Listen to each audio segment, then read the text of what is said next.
सवाल ये उठता है कि किस प्रकार के कैंसर पक्का ठीक हो जाएंगे।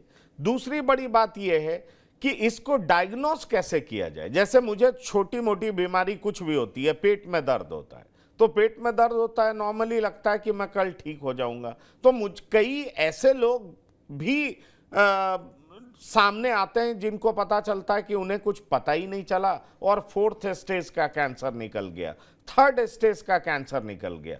तो ये हो कैसे जाता है कि स्टेज इतना ऊंचा चला जाता है और लोगों को पता नहीं चलता? इसमें हमें सिर्फ और सिर्फ जागरूक रहने की ज़रूरत है। मेरी गुजारिश ये रहेगी कि आप 2-3 चीज़ें समझ लें। कैंसर ऑन एन एवरेज उम्र की बीमारी है, ऑन एन एवरेज। सारे कैंसर नहीं, कैंसर किसी भी एज में हो सकता है, बट ऑन एन एवरेज उम्र की बीमारी है। जितनी ज़्यादा उम्र होगी उतना कैंसर होने की संभावना ज़्यादा रहेगी, नंबर 1। नंबर 2, हमें ध्यान रखना है, आप अपने शरीर को, उम्र की मैं बात कर रहा हूँ, उम्र का मतलब 40 साल, 50 साल, 60 साल, 70 साल, जितना ज़्यादा उम्र होगी उतनी संभावना रहेगी। अगर आप अपने शरीर को, अगर आपकी उम्र 40-50 साल है, आप अपने आप को भली भांति समझते हैं कि आप कौन हैं, आप कैसे हैं, कैसे दिखते हैं, आपका शरीर कितना सीधा, कितना टेढ़ा है, कहाँ आपको सूजन है, कहाँ नहीं है, ये आप अपने आप को अच्छी तरह से समझते हैं।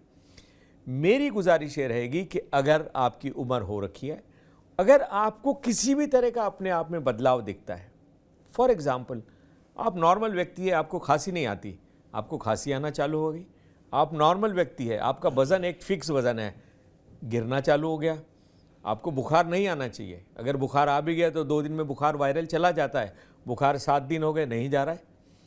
आपको कहीं से बॉडी से खून नहीं जाना चाहिए, आपको अचानक खांसी आई, कफ में खून दिखने लग गया, पेशाब लाल कलर की होने लग गई, तो यह आपको कल नहीं था। आप अपने शरीर को अच्छी तरह से जानते हैं।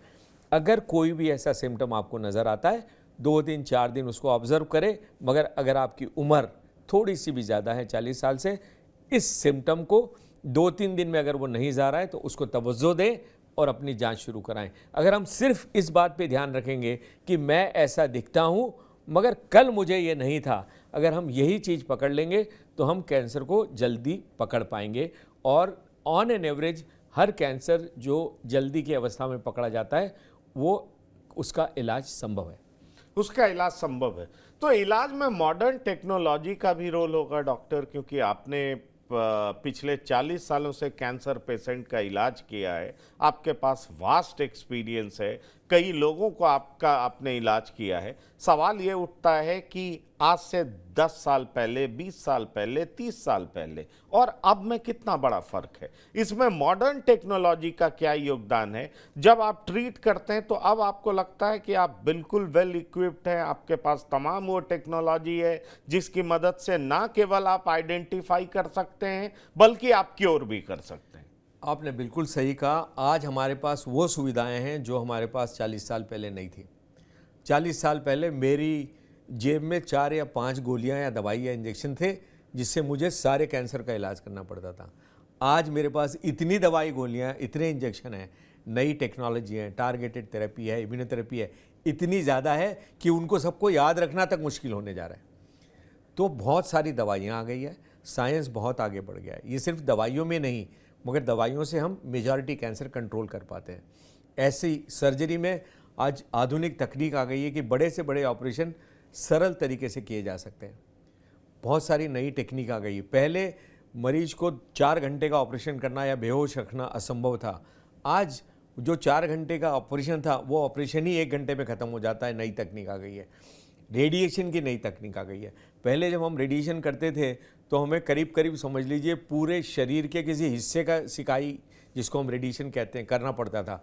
आज हम अगर 2 मिलीमीटर की गठान है तो हम 2 मिलीमीटर की गठान की सिकाई कर सकते हैं और उसके पास का जो नॉर्मल शरीर है, नॉर्मल बॉडी का हिस्सा है, उसमें कोई फ़र्क नहीं पड़ेगा।